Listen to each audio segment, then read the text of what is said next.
ایک آدمی نے عبداللہ بن زید رضی اللہ تعالیٰ عنہ جو عمرو بن یحییٰ کے دادا ہیں سے پوچھا کہ کیا آپ مجھے دکھا سکتے ہیں کہ رسول اللہ صلی اللہ علیہ وسلم نے کس طرح وضو کیا ہے؟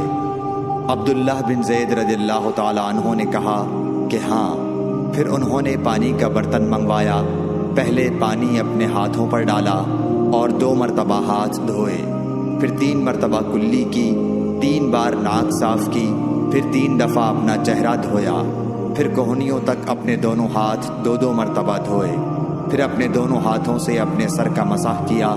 اس طور پر اپنے ہاتھ پہلے آگے لائے پھر پیچھے لے گئے، مسح سر کے ابتدائی حصے سے شروع کیا، پھر دونوں ہاتھ گدی تک لے جا کر وہیں واپس لائے جہاں سے مسح شروع کیا تھا، پھر اپنے پیر دھوئے۔ صحیح بخاری حدیث نمبر 185۔